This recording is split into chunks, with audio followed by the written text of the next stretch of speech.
me so high. You get me so high.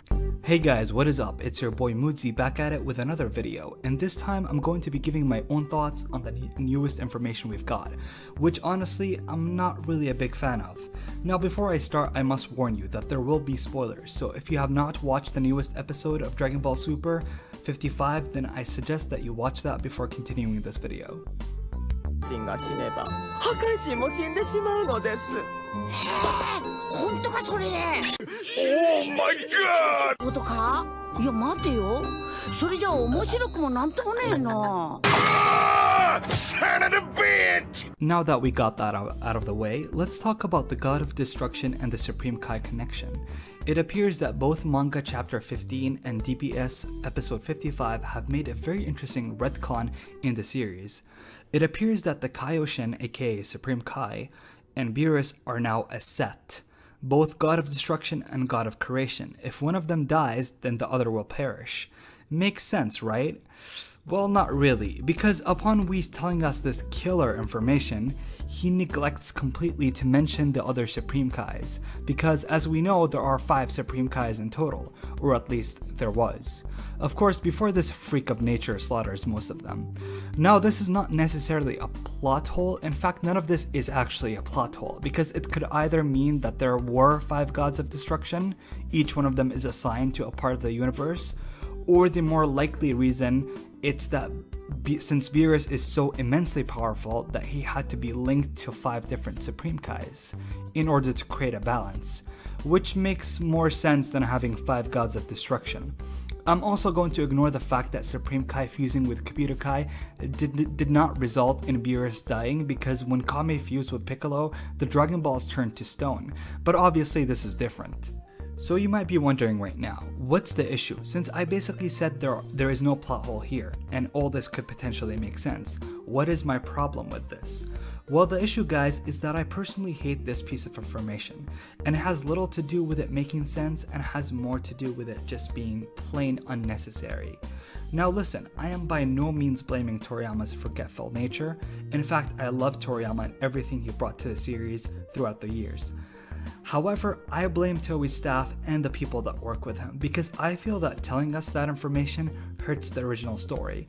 Why does it hurt the story? Because it makes the Buu arc make no sense.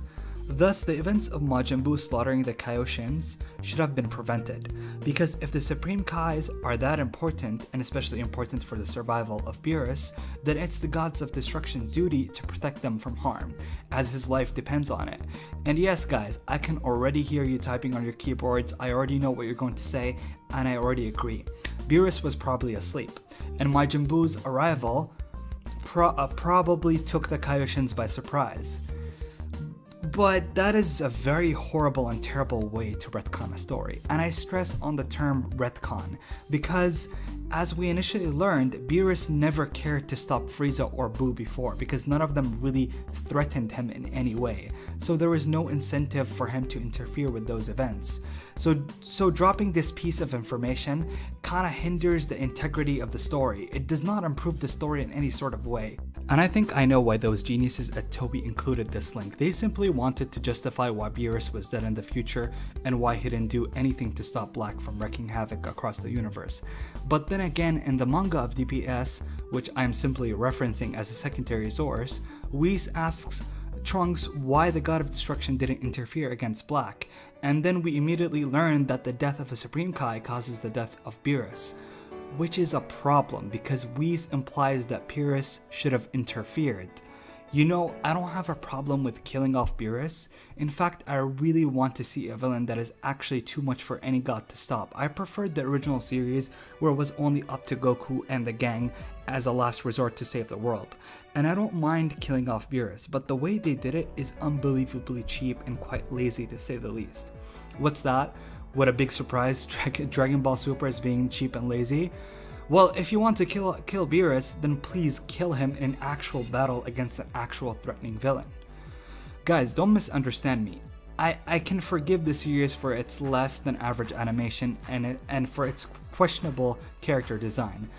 But once Dragon Ball Super starts changing things that were already pre-established just to make the excuse that Beerus was killed in the future due to the Supreme Kai's death, then that's where it starts to be a problem. This is not the first time that something like this happens. They did that before by completely changing the lore of Dragon Ball Z by making Beerus the one who orders Frieza to kill the Saiyan race. So yeah, the whole reason behind Frieza being afraid of the Saiyans and killing Bardock became directly linked to Beerus, or at least influenced by Beerus, which again, honestly does not enhance the story, it's just stupid. Thus, there are correct ways to expand the lore of Dragon Ball franchise, and then there are ways that are just distracting. An interesting story. Though I'll say this, I hope they did not include this information only to justify the death of Beerus in the future Trunks timeline, and I hope there is something more to it, like a setup for a future event. But overall, what do you guys think? Am I simply crazy or being unreasonable? I mean, I could be wrong, I'm simply expressing my opinion on this matter. So tell me your initial reaction to this info. Do you guys think it was necessary to give us that detail? I think I would have been a happier camper if they didn't. But all in all, I hope you guys enjoyed this video in some way or another. And if you did, please leave a like, it helps me a lot, and subscribe if you haven't, and most importantly, have a good day.